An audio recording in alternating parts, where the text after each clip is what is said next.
தலைப்பு: சமையல்கார எலி. நகரத்தின் ஒதுக்குப்புறத்தில் ஒரு சிறிய வீட்டில் ராமு என்ற சுறுசுறுப்பான எலி வாழ்ந்து வந்தது. மற்ற எலிகளைப் போல குப்பை தொட்டியில் உணவு தேடுவதை விட ராமுவுக்கு ருசியான உணவுகளை சமைப்பதில் ஆர்வம் அதிகம். அவன் பழைய சமையல் புத்தகங்களை புரட்டி பார்ப்பதும் விதவிதமான வாசனைகளை நுகர்ந்து பார்ப்பதும் அவனது பொழுதுபோக்கு. ஒரு நாள் ராமுவுக்கு ஒரு புதிய யோசனை தோன்றியது. ஏன் நாமே விதவிதமான உணவுகளை சமைக்கக்கூடாது என்று அவன் நினைத்தான். உடனே அவன் சிறிய பாத்திரங்களையும் கரண்டிகளையும் எடுத்து தயாரானான். சமையலுக்கு தேவையான பொருட்களை தேடி அவன் வீட்டுக்குள்ளும் வெளியிலும் சுற்றினான். ராமு முதலில் தக்காளி சூப் செய்ய முடிவு செய்தான். அவன் சமையலறைக்கு சென்று பழுத்த தக்காளி, வெங்காயம், பூண்டு போன்றவற்றை எடுத்து வந்தான். ஒவ்வொரு பொருளின் பெயரையும் அவன் தனக்குள்ளேயே சொல்லிக் கொண்டான். இது தக்காளி, இது வெங்காயம். ராமு தக்காளியை சிறிய துண்டுகளாக வெட்டினான். வெங்காயத்தையும் பொடியாக நறுக்கினான். பூண்டை இடித்து போட்டான். பிறகு ராமு ஒரு சிறிய பானையில் எண்ணெய் ஊற்றி அதில் வெங்காயம், பூண்டு போட்டு வதக்கினான். நல்ல வாசனை வந்தது.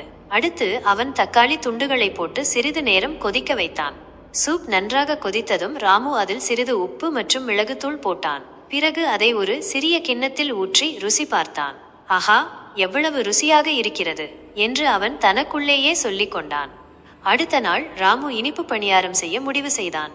அவன் கோதுமை மாவு, சர்க்கரை, நெய் போன்ற பொருட்களை எடுத்துக்கொண்டான். ஒவ்வொரு பொருளையும் தொட்டு அதன் தன்மையை உணர்ந்தான். ராமு மாவை நன்றாக பிசைந்தான்.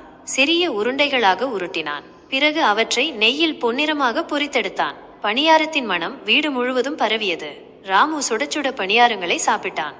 அதன் இனிப்பு சுவை அவனுக்கு மிகவும் பிடித்திருந்தது. அன்று முதல் ராமு ஒவ்வொரு நாளும் புதிய புதிய உணவுகளை சமைக்க கற்றுக்கொண்டான்.